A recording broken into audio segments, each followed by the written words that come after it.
Well, congratulations to the both of you. It's a fixture which is so important to the fans. Levi, what does it mean to you as players to have come out on top? Yeah, it means everything, to beat them, rivals. It was a great win, and just over the moon. What about the way you went about it? I'm sure Mark Cucurella is a bit relieved in that dressing room. What was going through your mind in that first sort of 10-15 minutes?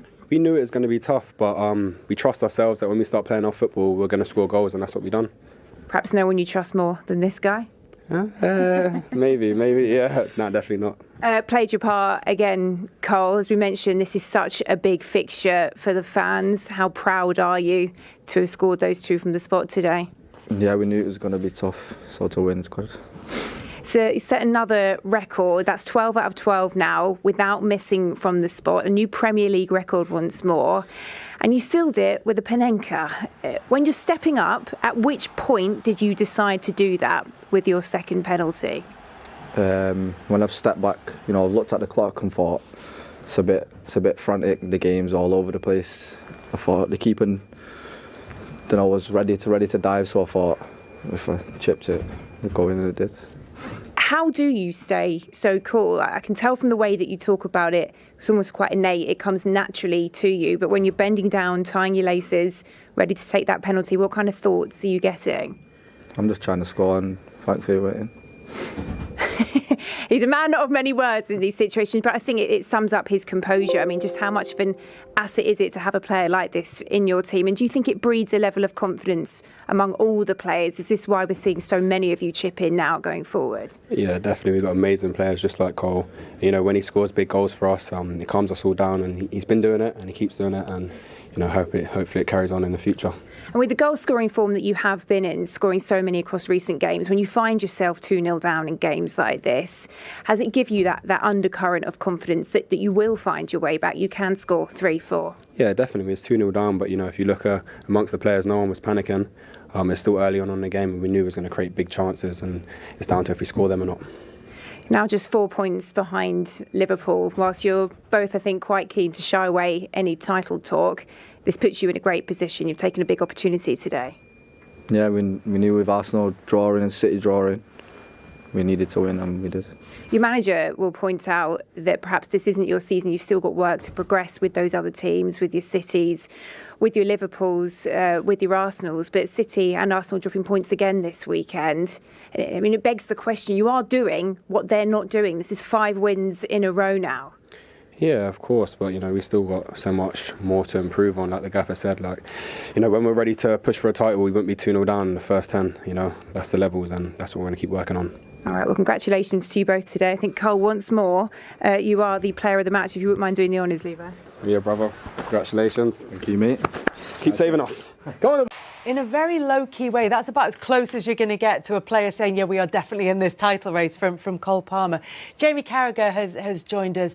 Paul and Jamie were talking about Cole Palmer just a little bit earlier on, and how much of an impact he has. That's all 12 of his penalties he's scored, which is the best 100% record in the Premier League, as Emma mentioned in the interview. But that aside, just talk about his contribution to this game today.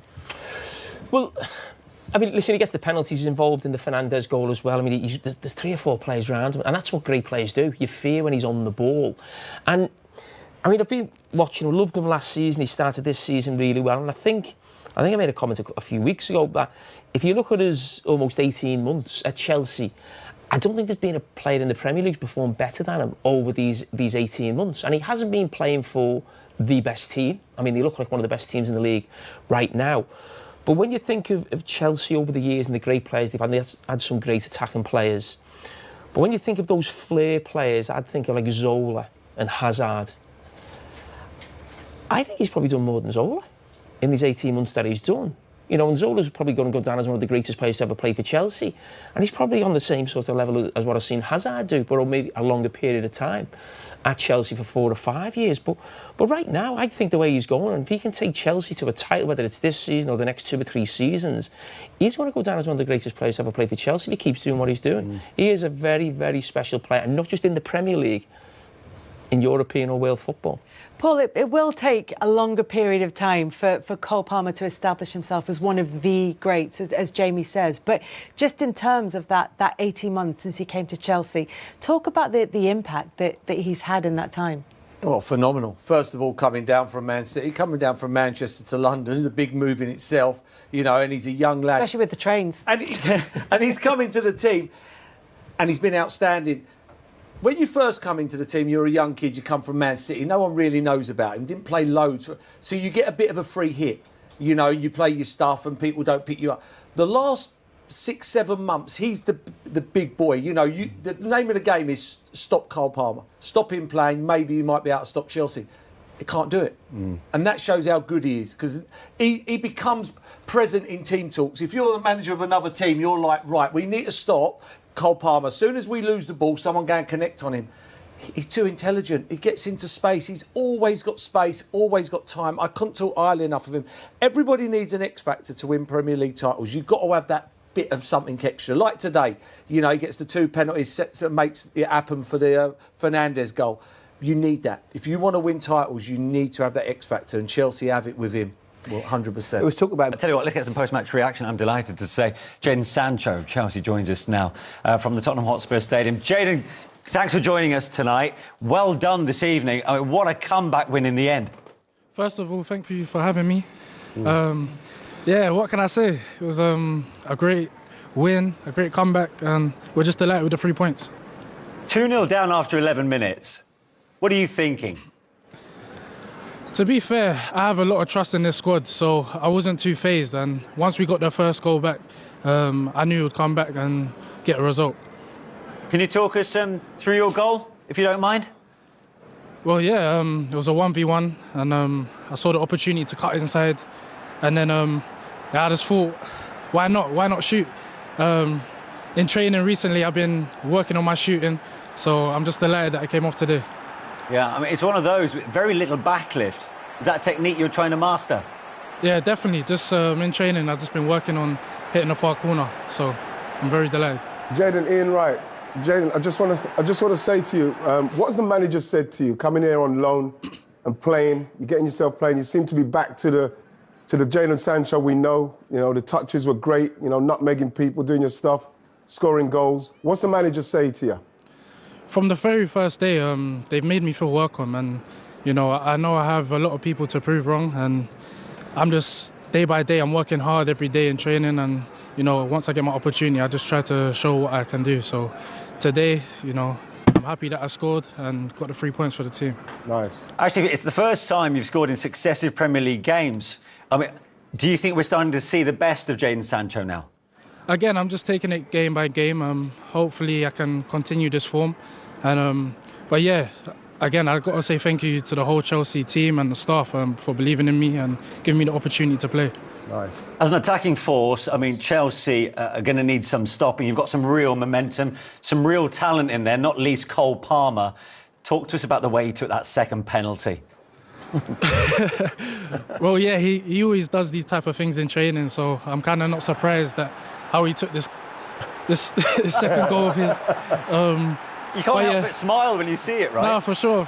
It's just because we see it all the time in training. So you know, again, I'm just very happy for him to get the second goal and you know to secure the 3 points. In the last few days, in the wake of the Southampton win, Enzo Maresca and Cole himself have been playing down your title chances. But the more you continue to win, the more you're going to be in the conversation. So surely that's got to be in your thinking at some point. Well, definitely after tonight, it's not in our thinking at all. Again, we're going to take it game by game. It's still early in the season, so anything can happen. So, you know, we're just glad that we got the 3 points and on to Brentford next week. So tell me then, finally, Jadon, what would be a good season for Chelsea? Just keep winning. What can I say? Again, I can't get carried away because it's still early on in the season, but we're very delighted with the 3 points. It's really good seeing you back in form. Thanks for joining us tonight. Thank you guys for having me. Take care. Tell Cucurella to sort his boots out. Oh, yeah. Don't worry. That's definitely going to be part of the conversation in training. Cheers, Jadon. Take care, guys. Jadon Sancho on the score sheet for Chelsea. But what about the boys in blue, Dan? What a response from Enzo Maresca's men. Yeah, brilliant, especially half-time, I think. Spoke before, they probably invited Tottenham on them a little bit too much first half, but second half I thought they were brilliant. They controlled the game. Obviously 2 penalties. I'm sure Tottenham will be really disappointed with the penalties. They were poor challenges, but they were well worth it. Cole Palmer with 2 more goals, both of them from the penalty spot in. It was the second one that really beautiful, done with such confidence. Yeah, to the foot. When you think of the chance that he did miss, he could have had an hat-trick in this game. But in the end, you know, it's Spurs that just didn't seem to have any build-up play to put Chelsea's defence under any kind of pressure. Didn't have the ball long enough, didn't create anything, and you just felt like if once they changed their shape a little, Chelsea they just had so much of the ball, and then it was just going to be a matter of time. Before we talk about Tottenham, Glenn, for Chelsea to go within 4 points of Liverpool, they've taken that chance today, but they did it the hard way, didn't they? Well, they did it the hard way, but you know, the first half was like a basketball game. You know, they still could have scored 3 themselves first half, Chelsea. That's the way the game was. But what I was impressed was second half. They just took away the ball from Tottenham, and they penned them in, and they kept the ball. It looked as if they were going to score at any moment. When they did, they got the penalty, and then they were right back on the front foot. But the 3 at the back, in possession, they went into 3 at the back, and they, you know, obviously they made the substitution. Casado goes into centre midfield where he should be, and they start to dictate. They have a spare man in there. Palmer goes in that little inside right position, couldn't get picked up, and the rest is history. They deserved it thoroughly, and Spurs were left wanting, really. They're too easy to play against Tottenham. I've said this time and time again. Yeah. I mean, that was some capitulation in some respects after what we saw after the opening 20 minutes from Spurs. Yeah, good start from Tottenham. Energy. You know, when you've got the energy and you can press like they did, Chelsea played into their hands a little bit, and they go 2-0 up. Now, sometimes I think you've got to go, well, we've got to stop pressing there. It's not going to last for 90 plus minutes. There's now you can press from a little bit of a deeper area, and then you start causing problems, and you hit the team on the break from 2-0. And that never happened. They just keep playing the same way, and they get too open. I think the way Chelsea started, you could feel there was a little bit of nerviness about them, and you'd have thought that Tottenham, once they did score the goals, they just continue down that line and see how much more they can put them under pressure. But in the end, it didn't quite happen. Yeah, the emotions could not be more contrasting, could they? For those in the white of Tottenham and those in the blue of Chelsea. So, 8 of the 9 games played in matchweek 15 after the Merseyside derby was postponed early on Saturday. Villa claiming back-to-back wins after beating Southampton. The Saints have now lost 12 of their 15 games this season. Brentford extending their incredible home record. 7 wins in 8 in that entertaining game against Newcastle. Palace holding Manchester City to a 2-2 draw with the champions forced to come back twice. Nottingham Forest made the most of Manchester United's defensive mistakes in a first win at Old Trafford in nearly 30 years. As far as today's concerned, Arsenal had a late goal disallowed as they missed the chance to close the gap on leaders Liverpool with that draw at Craven Cottage. Ipswich at first were leading against Bournemouth, who hit back with 2 late goals to deprive the Tractor Boys their first home league win of the season. Similar story really for Leicester, who came from 2-0 down late on to draw with Brighton. And Chelsea have won 3-4 away at Tottenham on Monday. Huge game for Julian Lopetegui's West Ham against Gary O'Neill Wolves. The bottom of the table looks like this then. Southampton are now 8 points adrift of safety. Wolves play on Monday. They are 4 adrift, along with Ipswich Town. Palace are 4 clear of the relegation zone. Leicester 5 after their dramatic draw. Everton also 5 clear with the game in hand. West Ham go into Monday's game with a 6-point cushion. And then you've got Manchester United, Newcastle and Tottenham in the bottom half. At the top, Liverpool's lead at the summit is down to 4 points after Chelsea's win, who are 12 points better off than at this stage last season. Arsenal are third, 6 points behind Arne Slot's side. Manchester City in 4th.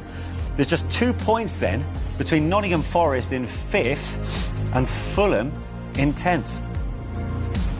2 more goals for Cole Palmer. What a 2024 he is having, both of them from 12 yards. And Dan, that was quite a game in North London tonight. Yeah, crazy game. I think we were just sat watching it, couldn't believe what I was seeing. But I think when we spoke before the game, both teams are so good going forward that they were going to cause each other problems. And I thought when Chelsea sorted at half-time, they probably Chelsea's mistakes probably was a lot of Tottenham's chances. And I think once Chelsea changed a little bit, the second half, they went to that back 3, Cucurella pushing in, they controlled the game a lot more and looked comfortable. Is there any point looking at the defensive aspect of that game?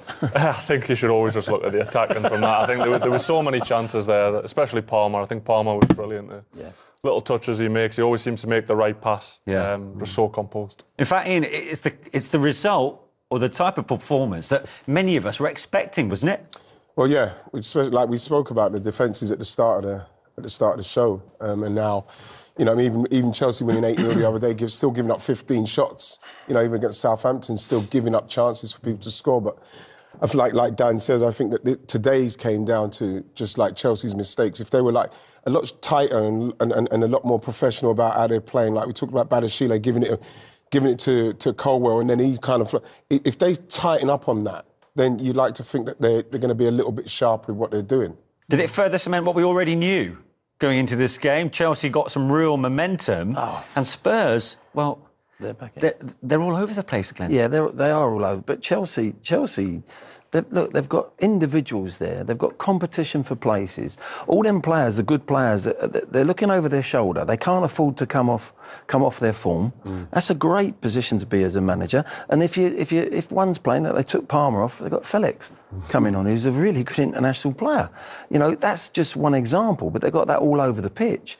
Now, what that does is that forces consistency, because you're saying, I've got to perform again. It's probably only Palmer that could probably go, if I have a couple of bad games, I'm not going to be dropped. But the rest, they're all at it. Every single game, they're at it. And whether they like it or not, they're in the title race. They keep playing that down, but they're in the title race. Yeah. Welcome back. We've had a brilliant first 45 from the Tottenham Hotspur Stadium. Spurs leading Chelsea by 2-1, 2-0 up after just 11 minutes, Glenn. Yeah, what a start, actually, you know, and, good pressing again. That's what's, on the defensive side, that's what Spurs do well. That when they press together, and this is early in the game, everyone's energised. But this is a great little bit of movement here from Solanke. Johnson does well, but there's the one press. Look, there's the press. He's got the energy. He goes again. It's a dreadful ball from Badashile. He goes again. There's the press with you together. A slip again from Cucurella with those new boots that he's going to take off any minute now. But that movement, that little bit of movement. There you go. Jono, look, he's looking up. He's looking. Where's your movement? And it's the reason it's good movement, Ian, you would appreciate. It's late in your movement. Really late. Really late, and there's no chance of the defender actually covering that. How good a finish is that from Solanke? No. It's one of those that you just need half a yard on him, and you go as late as you can. Cucurella again involved with Spurs' second. This is another great finish. This is because Gaffer loved this one because it goes back through the legs. You can see the goalkeeper maybe expecting it to come across. Good closing down there. But once the goalie's genuinely thinking he's going to try and whip this across, because that's what you're supposed to do, go across the keeper. And when you're as good as this and you've got this kind of ability, and you know the situation, he's just clipped it back across. It's a great goal. It's a fantastic goal. I think the Spurs bootman's got to get a say there. He sneaked in there and put the wrong studs in Cucurella's boots. Dan, anything the defender can do there to prevent that ball going through his legs? I think it's hard. You're always trying to throw big shape to block the ball. I think both goals, though, have come from sort of Chelsea playing into what Tottenham want them to do. They want them to play backwards so they can press. I spoke before the game about how they did at Brighton, where they used to go over the back line all the time. They've not even done that once against Tottenham. I think they've just played into the press. You ever change boots mid-game?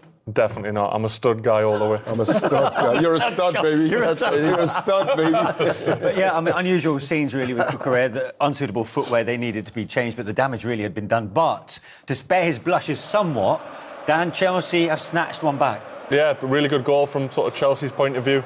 You see Enzo there takes Dragusin away, which gives that option. I think sort of defensively, if you look here, I think it's between Saar and Basuma. Saar in particular, all he needs to do is get across in that space there, and he's just there for when Sancho runs in. As I said, good run from Enzo, drags Dragusin away, and a great finish, but I said another goal that could have been easily prevented. You know the good thing about this is that what we're seeing poor defending and poor decisions being made, but we're seeing them punished.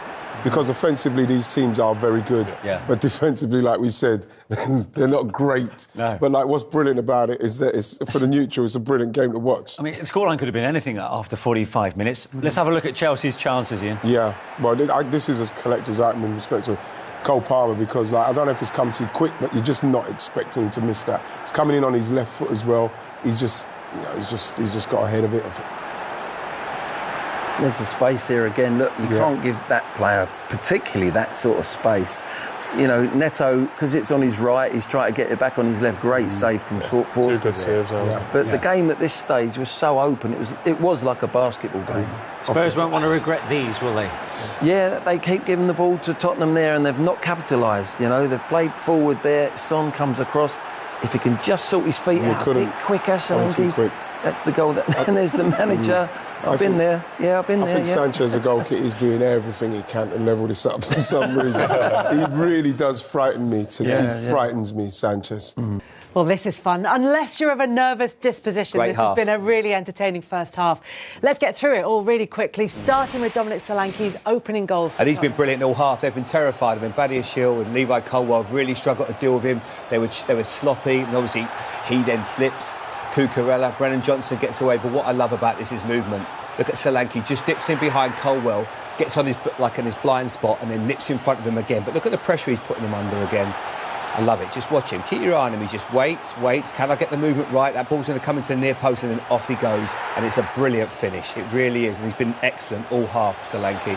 Marc Cucurella slipping, and we'll see in a moment that that's happened to him a couple of times in this half. He's only given the ball away twice in the whole of the first half, and both times it's led to a Tottenham goal. So first of all, there was Dominic Solanke's effort, and then, Paul, it happened again. Yeah, it's happened again. I felt sorry for him. Yeah, he gives the ball away, and then all of a sudden gets to Kulusevski. One thing, don't put it on his left foot. Let him. He runs across the pitch, and then he pulls it back, and it goes. You've got to know your players. I see it last week, Saka against Nottingham Forest. He runs across the box. You know he wants to get it on his left foot, and it's the same here. It's bad defending. It's probably the only thing, I think it's Lavia that's done wrong, really, because he's been absolutely outstanding, the lad. But yeah, Cucurella, he kicks the back of it. It looks like he kicks the back of his foot, Cucurella. It's a cheeky finish. And it's a great finish, but... You know, some players, they just aim to get it through the legs. Do you think he means that? I would have thought so, because he's running. He's saying, yeah, you know... Change his boots. Yeah, he's 27, 28. But the thing is, he's got stuff. He's changing his own boots. Yeah, but it's not like he's got blades on or moles. He's got studs, and he's got the studs again. Sometimes really I didn't see it just now. I don't think they did. But usually you come out, warm up, and then they water the pitch again. But I didn't see him water the pitch again today. I didn't see it. He's got his boots on and he hasn't slipped since then. So it seems to have sorted it out for him. And then Chelsea back in it. Phenomenal goal. Again, don't show him on his right foot. Sancho comes in. But what I like about this, he comes in with pace. I mean, he comes across that pitch. Kulusevski's one's a bit slower. He's coming under a mile an hour, and then to finish like that, it's a phenomenal finish by the lad. I don't see how Chelsea lose this game. I'd be shocked if they lost this game. I think they run right second half. It could be any score, couldn't it? Yeah, but they look more of a threat, Chelsea, now. Always entertaining, this fixture. And in this fixture last season, there were two